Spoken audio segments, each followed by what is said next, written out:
예전에 제가 예화를 한번 들은 적이 있는데 여러분 그 김준원 목사님의 간증집인 새벽을 깨우리로다라는 그 책이 있습니다. 거기에 보면 재미있는 일화를 전해주고 있습니다. 근데 이 어느 날 밤 목사님이 곤히 잠을 자는데 누군가 깨웠는데 눈을 떠보니까 한 남자가 목사님의 코앞에다가 칼을 들이대고 돈을 달라고 요구하고 있는 겁니다. 자세히 보니까 그 동네 주민으로서 목사님도 너무나 잘 아는 사람이었습니다. 목사님이 일어나서 왜 돈을 구워 달라고 하는 그 이유를 묻자 자기 아들이 타온 월급을 노름판으로 몽땅 날려버려서 도저히 빈집으로는 집에 들어갈 수 없으니까 이른 본전이라도 되찾기 위해서 노름 미천으로 돈을 구워달라는 겁니다. 목사님은 마침내 주머니에 있던 돈 3천 원을 그분에게 주면서 이렇게 말했다고 합니다. 이 돈은 노름 미천으로 드리는 것이 아니고 어르신네가 날려버린 자녀분 봉급을 충당한 데 쓰라고 드리는 돈입니다. 그러니까 노름판으로 가지 마시고 곧장 집으로 돌아가십시오. 근데 여러분 세상에 그 사람이 집으로 돌아갔을 것 같습니까? 절대 그렇지 않습니다. 노름꾼이 돈이 생겼는데 집으로 돌아가는 경우는 없습니다. 몇 시간이 지나서 새벽녘이 되어서 또 누군가가 문을 두드려서 나가보니까 아까 돈을 받아간 그 사람이 서 있는 겁니다. 목사님께서 또 돈을 얻으러 왔다고 짐작했는데 그러나 지난밤과는 다르게 그분은 아주 기세등등하게 방에 들어와서 자리를 턱 하고 앉더니는 안주머니에서 지폐 뭉치를 꺼냅니다. 그리고 목사님께 빌린 돈 3천 원을 당당하게 갚았습니다. 게다가 그때 당시 40년 전에 빈민들에게는 엄청난 거금이었던 7천 원을 감사원금으로 떡하니 내놓더라는 겁니다. 너무나 목사님이 의아해서 그 사람에게 묻습니다. 어찌 된 일이냐고. 하룻밤 사이에 신수가 혼하게 튀었습니다. 그러니까 그 사람이 대답합니다. 목사님, 예배당 돈이 세긴 셉디다. 예배당 돈으로 판을 벌이자 몽땅 그 판돈이 다 내게로 몰려옵니다. 이게 다 목사님과 하나님 덕분입니다. 이 예화는 얘가 예전에도 들었습니다. 여러분은 이 예화를 들으면서 어떤 생각을 하십니까? 그날 밤 그분이 노름판에서 딴 돈이 하나님의 은총이었겠습니까? 그것은요, 하나님의 은총도 아니고 단지 우연일 뿐이었지 하나님과는 전혀 상관이 없는 일입니다.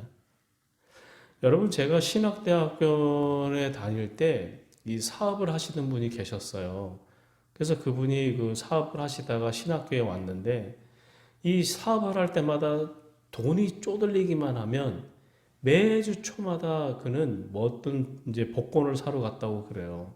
근데 참 웃긴 거는 복권을 사는 것으로만 끝나면 되는데 그 복권을 사놓고 내내 기도원에 올라간다 그래요. 복권만 사면.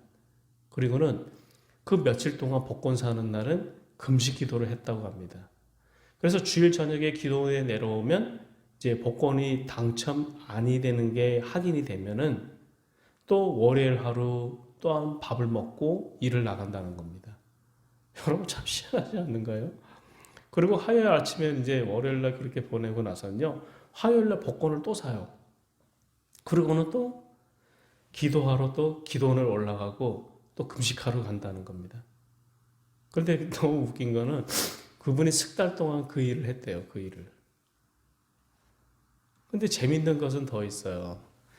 그분이 그 석 달 동안 한 주는 이제 월요일날 내려와서 복권 사고 화요일날 올라가서 금식하고 주일날 내려오고 이것을 석 달을 했답니다. 석 달을. 근데 그분이 그 석 달 동안 당첨된 복권이 얼마일 것 같습니까? 단돈 1,000원짜리도 한 번도 당첨돼 본 적이 없대요. 석 달 동안.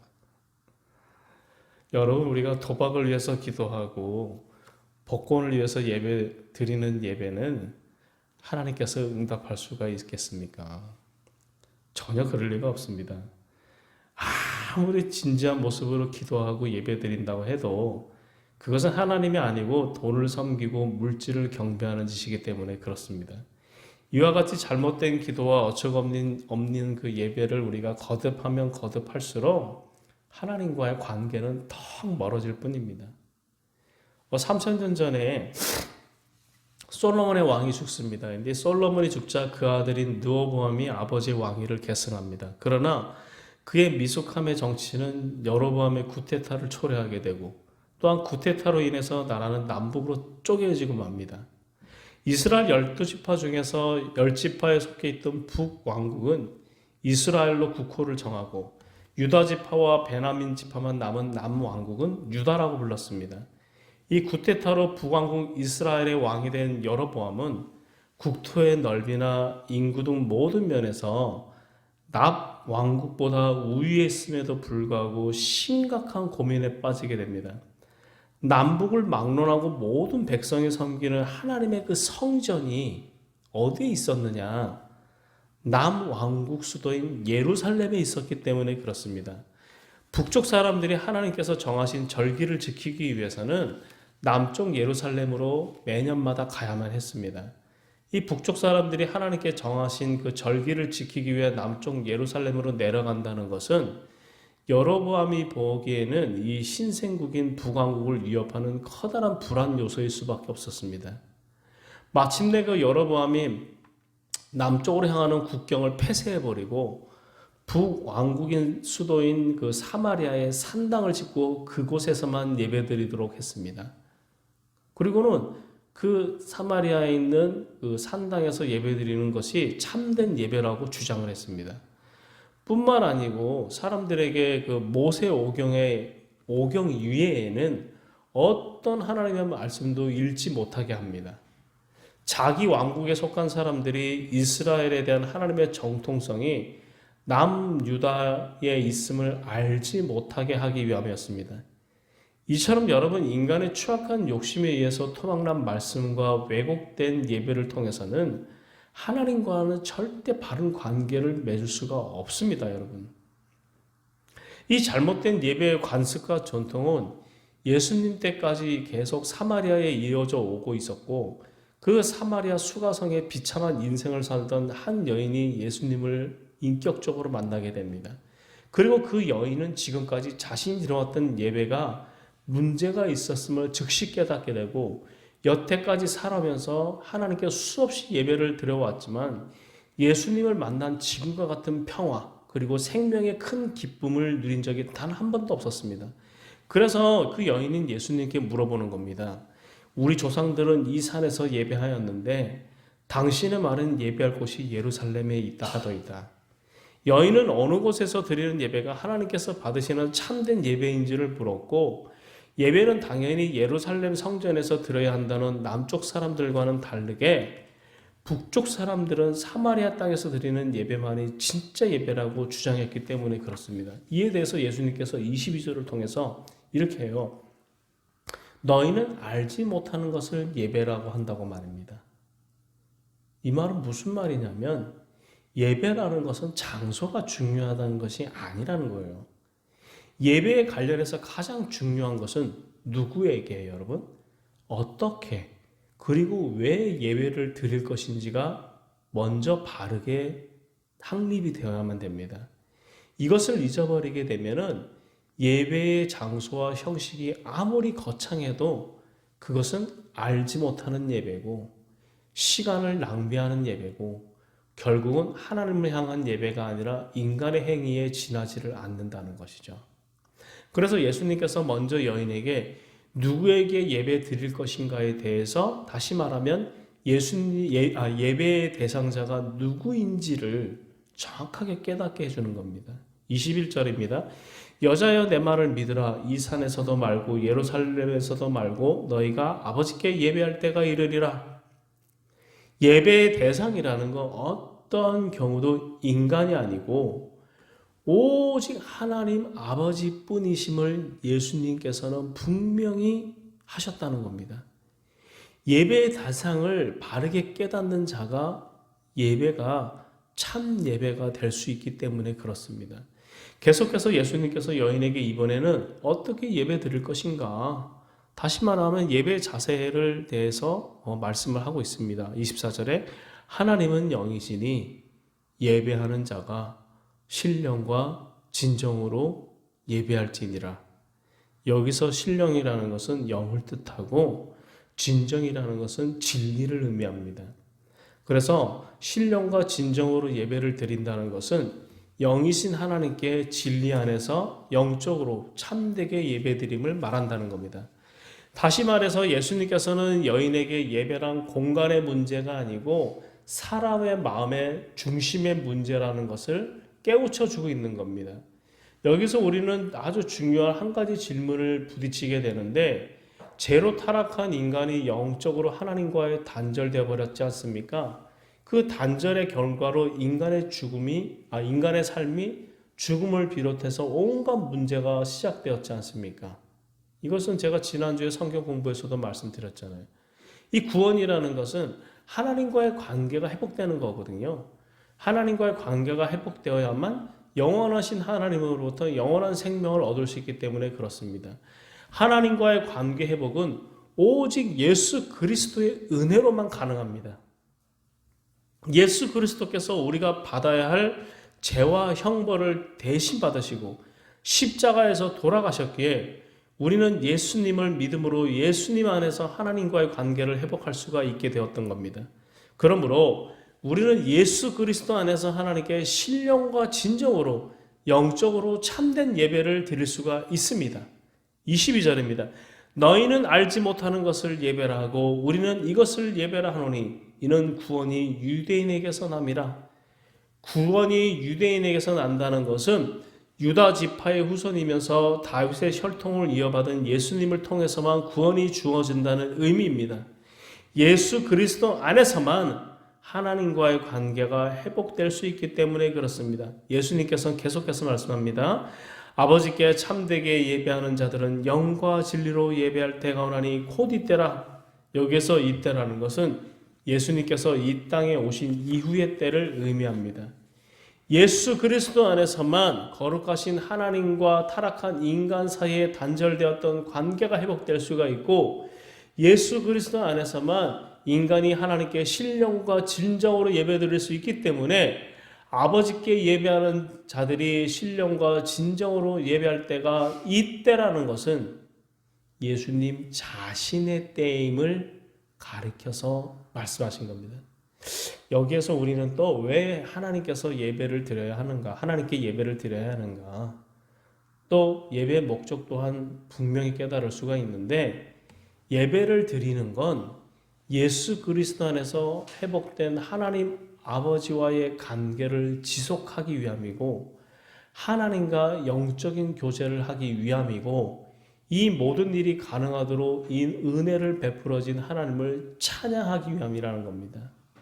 이 모든 것은 오직 예수 그리스도 안에서만 가능하다는 겁니다. 그리스도 안에서만 우리는 신령으로 예배드릴 수가 있지만 또한 진정으로도 예배드릴 수가 있는 겁니다. 예수님께서 뭡니까? 진리이시기 때문에 그래요. 이제 마지막으로 예배를 어디서 드릴 것인가?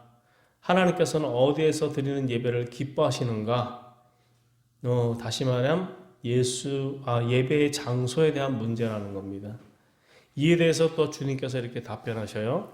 예수께서 이르시되 여자여 내 말을 믿으라. 이 산에서도 말고 예루살렘에서도 말고 너희가 아버지께 예배할 때가 이르리라.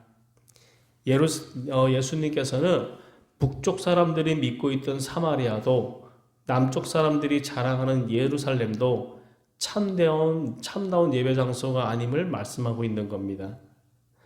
살아계신 하나님을 향한 예배는 어떤 특정 공간에만 한정되어 있지 않고 모든 장소에서 구별 없이 드려져야 되기 때문입니다.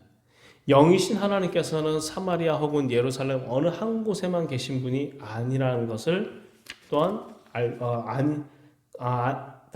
계시는 분이 아니라 어디든지 계시는 분임을 또한 말씀하고 있는 겁니다. 그러므로 여러분, 예배를 특정 장소에 묶어두려고 하는 사람이 있으면요, 그 사람이야말로 예수님 말씀처럼 알지 못하는 예배를 드리는 사람일 수밖에 없다는 거죠.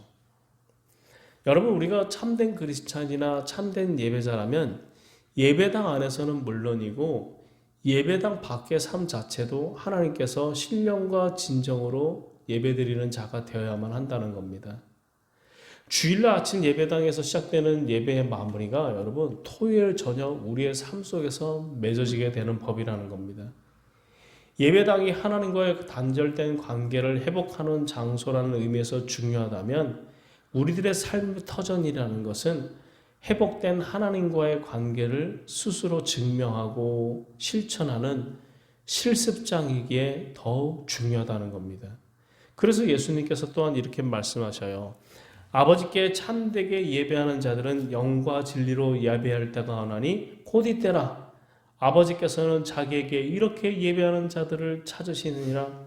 이처럼 특정 공간을 뛰어넘어서 삶 속에서 신령과 진정으로 예배드리는 자들을 왜 하나님께서 찾으시는 것이겠습니까?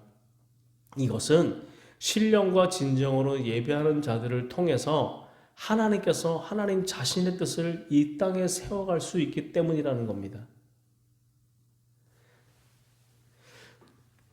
도둑질이 직업인 사람이 있었는데 그런데 그 신앙이 얼마나 두터웠는지를 몰라요. 그 도둑질을 했던 사람이요. 주일 성수에 철저함은 물론이고 매주 금요일엔 새끼 모두 금식을 했습니다. 하루는 친구 도둑이 그에게 이렇게 말했어요. 여보게 그렇게 열심히 교회에 다닐 바에는 차라리 도둑질을 관두시게. 이에 대한 그의 대답은 이러합니다. 주일 성수와 금식하는 것은 나의 신앙이고 도둑질은 내 직업일세. 신앙과 직업은 별개의 문제일세. 여러분은 어떻게 생각하세요? 우리들의 삶은 이와 같지 않아야 하지 않습니까? 어떻게 신앙과 삶이 별개입니까? 여러분 그 왜 일하지 않는가의 저자 찰스 콜슨이라는 분이 있는데 그분은 미국이 일하지 않는 이유에 대해서 미국인들의 그릇된 신앙과 예배 속에서 그 원인을 찾고 있습니다.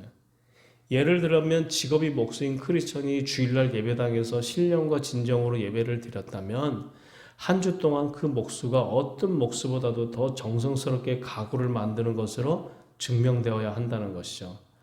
다른 직업의 크리스천도 예외가 아니라는 겁니다.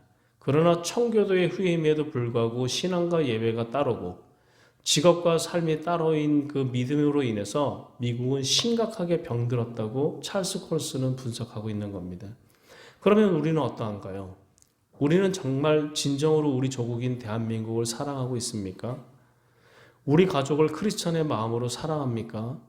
그렇다면 우리의 예배는 일터와 가정에서 주일 예배의 향치가 변화해야 한다는 거죠.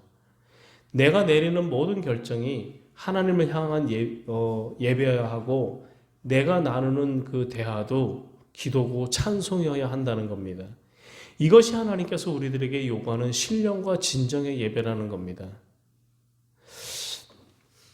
여러분 칠순이 넘으신 어떤 성도님께서 그리스도 안에서 영위하는 새로운 삶을 뭐라고 표현했냐면 무거울수록 가벼워라 라고 표현을 했습니다. 여러분 우리가 불과 5, 60년 전만 해도 진짜 찢어지게 가난했던 시절이라 그래요. 6.25 전쟁이 일어났던 지금으로부터 80년 전에는 더 가난했겠죠. 그래서 그 가난했던 시절에 먹을 것이 다 떨어졌음을 확인한 그 성도님께서 어린 딸을 부모님 댁으로 보내어 쌀을 얻어오게 하셨습니다. 몇 시간이 지나도 어린 딸이 머리에 쌀을 잔뜩 이고 들어오는 모습을 본 성도님께서 너무나도 안쓰러워서 그 딸에게 이렇게 물어봅니다. 무겁지 않느냐고 말입니다.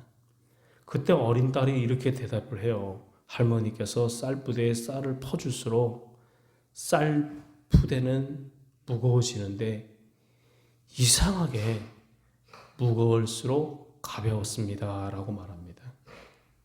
이 설명과 함께 그 성도님의 고백이 이렇게 이어집니다. 요즘 제 심정이 그래요. 하나님의 말씀은 알면 알수록 예배를 통해 하나님께 제가 요구하시는 대로 삶을 살수록 제 마음속에 하나님의 말씀이 차고 넘칠수록 무거워야 할 것 같은데 제 삶이 더 가볍다는 겁니다. 쌀은 여러분 넣을수록 더 무거워야 할 쌀푸대가 어떻게 여러분 가벼울 수가 있어요? 그 이유는 단 한 가지예요.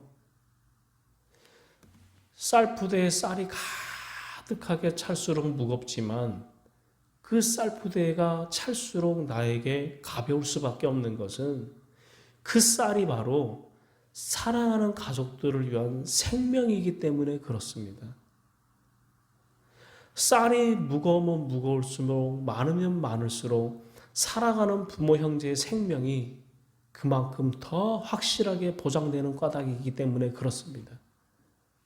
쉽게 말하면 쌀이 넘쳐날수록 쌀이 더 무거워질수록 먹을 것이 더 많아진다는 거죠. 그 가난했던 시절에. 이렇게 예배의 삶을 사는 것은요, 주님께서 요구하시는 대로 살아가는 신앙생활이 어떻게 무겁기는커녕 가벼울 수가 있겠습니까? 주님이 요구하는 대로 살아가는 삶이 바로 생명의 삶이기 때문에 그렇습니다. 여러분, 우리 모두가 그리스도를 영접했으면 좋겠습니다. 단절되었던 하나님의 관계를 예수 그리스도 안에서 여러분 회복시키기를 바랍니다. 또한 여러분 예수 그리스도를요 온전히 쫓으면서 살아가기를 바랍니다. 이 예배당에서 드리는 예배가 신령과 진정으로 여러분의 직업과 가정과 학업에 또한 여러분의 삶 속에서 완성되게 하시기를 간절히 바랍니다. 그때 우리는 주님께 감사의 찬양을 드리며 아마 이렇게 고백할 수가 있을 거예요. 주님을 따르는 삶은 무거울수록 가벼워라 라고 말입니다. 기도합시다.